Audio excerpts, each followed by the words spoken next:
Relawan Jokowi dan pendukung Prabowo Gibran menyampaikan pernyataan sikap terkait status hukum Roy Suryo CS atas laporan pencemaran nama baik dan penghasutan. 8 pernyataan sikap yang disampaikan diantaranya meminta polisi untuk segera menetapkan tersangka kepada Roy Suryo CS. Tangkap teroris! Tangkap teroris! Tangkap teroris! 8 pernyataan sikap relawan dan pendukung Prabowo Gibran disampaikan Wakil Ketua Umum Jokowi Mania Andi Azwan. Dari 8 pernyataan sikap diantaranya meminta aparat penegak hukum bertindak tegas dalam menyelidiki kasus Roy Suryo CS. Relawan juga mendesak Polda Metro Jaya untuk menetapkan status hukum kepada Roy Suryo CS.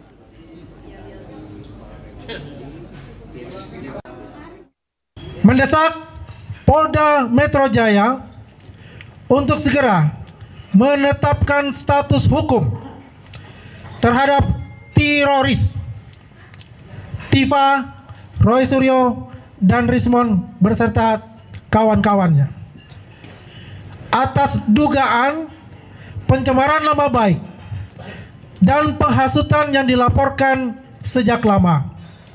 Namun hingga kini belum ada penetapan tersangka.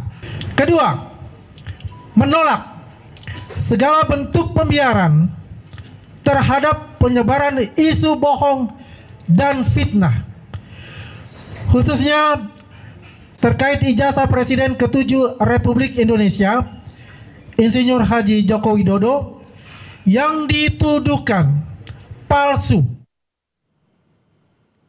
Sementara itu menanggapi desakan para relawan Jokowi dan Prabowo Gibran, terlapor kasus pencemaran nama baik Rismon Sianipar bilang hal itu merupakan hak mereka yang dilindungi konstitusi. Namun adanya ancaman relawan akan menurunkan emak-emak ke Polda dinilainya merupakan tindakan tak beretika.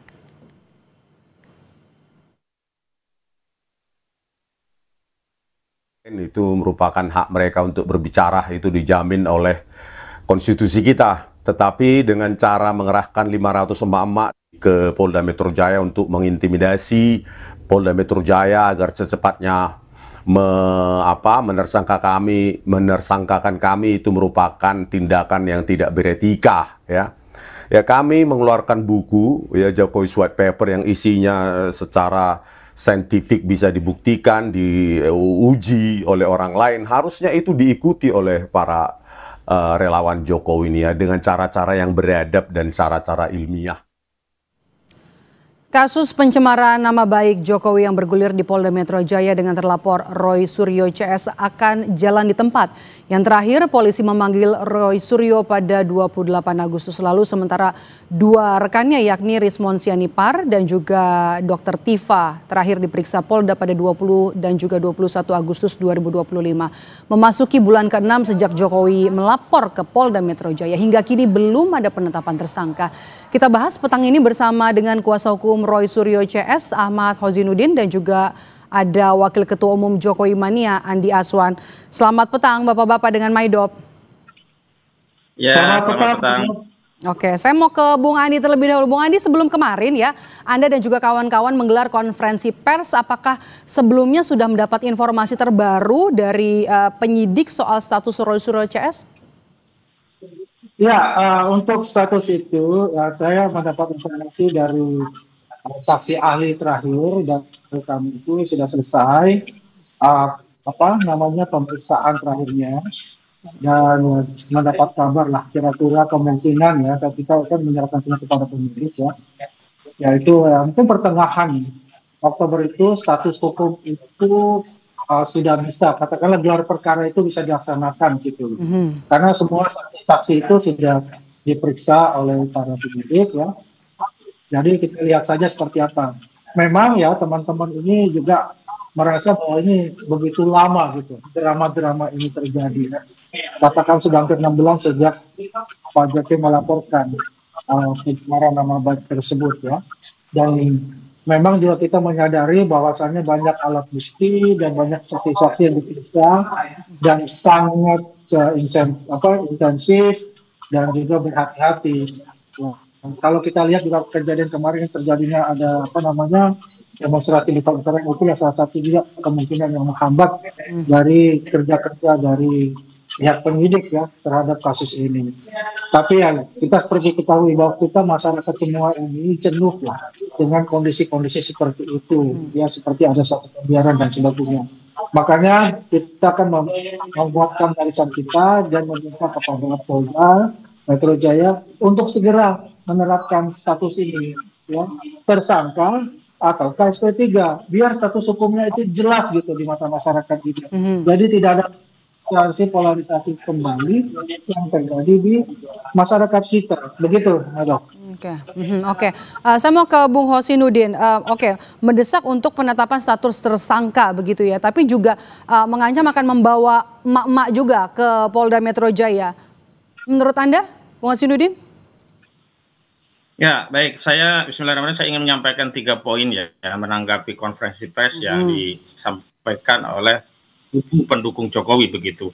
Yang pertama, saya katakan bahwa konferensi pers ini tidak bernilai secara hukum karena orang-orang yang melakukan tidak memiliki legal standing bicara soal pencemaran yang saat itu dilaporkan oleh saudara Joko Widodo di 30 April 2024 yang lalu. Setidaknya baru memiliki nilai jika itu disampaikan langsung oleh saudara Joko Widodo selaku pelapor atau kuasa hukumnya yang memang ditunjuk untuk mengurus urusan itu.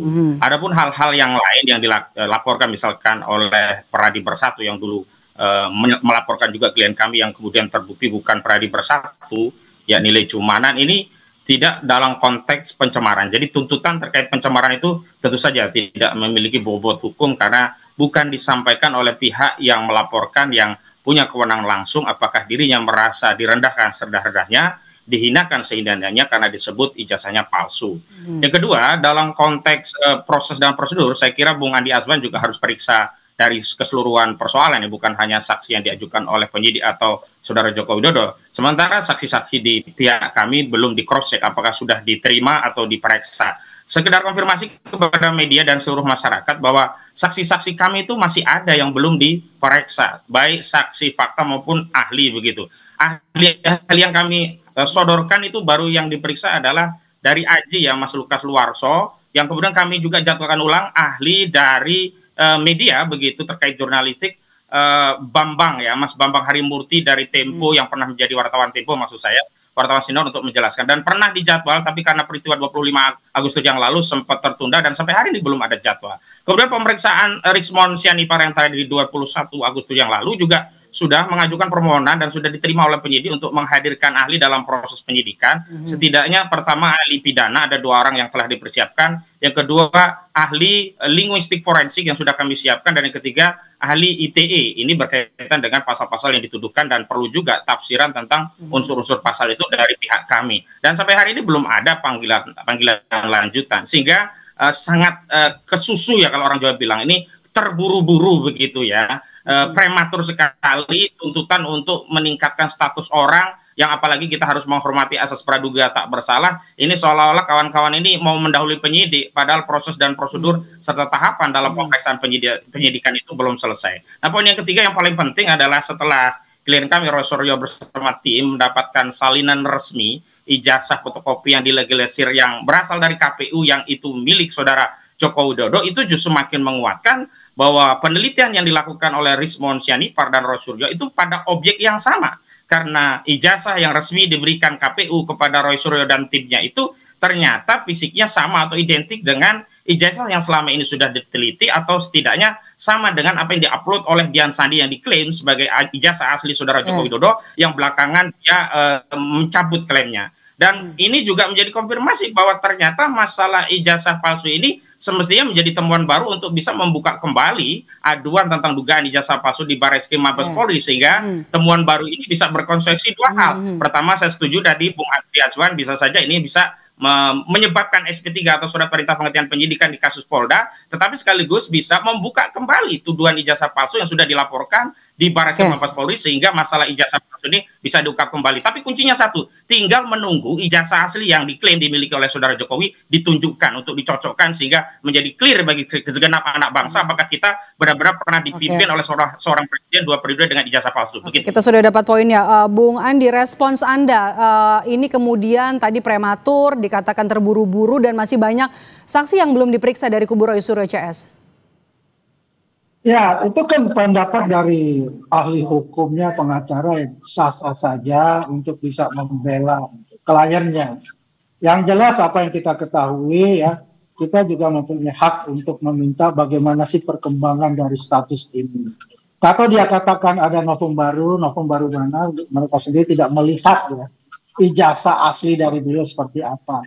Kalau dia katakan dia mendapatkan dari KPU ijazah yang digunakan pada ijazah legalisir ya, yang digunakan pada saat itu, ya pasti akan sama. Itu juga yang keluarkan institusinya UGM kan, bukan dari pasar pramuka kan begitu ya. Kalau melihat bahwa saksi ahli kita semua sudah diperiksa. Kalau saksi ahli dia diperiksa atau tidak kan saya tidak tahu.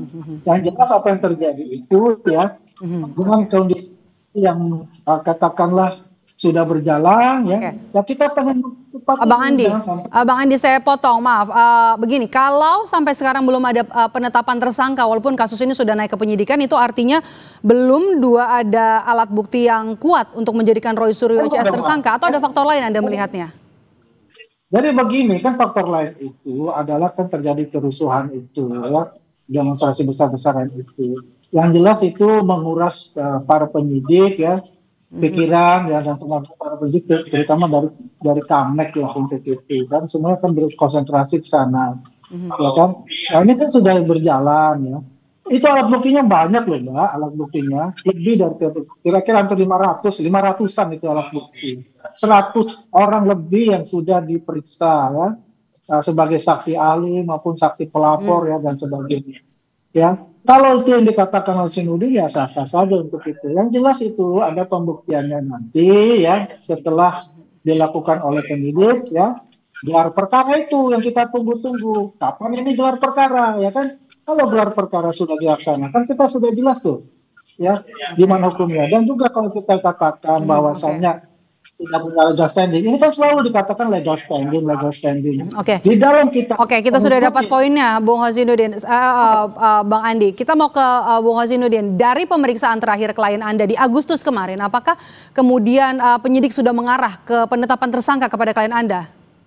Oh, masih jauh ya. Pokok persoalannya itu adalah bahwa saat klien kami diperiksa dan minta ditunjukkan ijazah yang konon sudah disita oleh Polda Metro Jaya, penyidik tidak bisa menunjukkan itu, dan konon kata penyidik itu diperiksa ulang di Bareskrim Mabes Polri. Nah, dalam kesempatan ini saya ingin tegaskan begini, klien kami tadinya berpikir bahwa ijazah yang dipegang Jokowi itu berbeda, sehingga ada kemungkinan kesalahan analisa atau kesimpulan baik dengan level analisis ya, level error analysis, ataupun dengan pendekatan digital forensik yang dilakukan oleh Rizmon Sianipar dan Roy Suryo. Tetapi begitu kami mendapatkan dokumen dari KPU yang dilegalisir yang fisiknya ternyata sama seperti yang diunggah Dian Sandi, maka klien kami tambah ya yakin dengan kesimpulan memang ijazah ini bermasalah.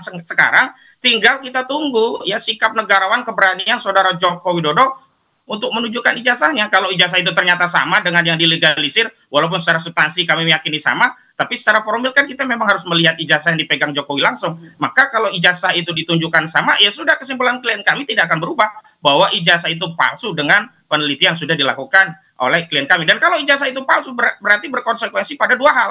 Pertama itu berkonsekuensi penghentian penyidikan di Polda yang dilaporkan oleh saudara Jokowi, sekaligus itu membuka kembali penyelidikan di Bareskrim yang selama ini sudah dihentikan dengan tidak transparan, yang sampai hari ini juga Bareskrim tidak pernah menunjukkan wujud ijazah asli yang diklaim asli milik saudara Joko Widodo. Begitu. Oke, baik, terima kasih Ahmad Husnudin, pengacara Roy Suryo, dan juga Andi Aswan, Wakil Ketua Umum Jokowi Mania, sudah bergabung bersama kami di Kompas Petang. Terima kasih Bapak-bapak. Baik, sama-sama, terima kasih kembali.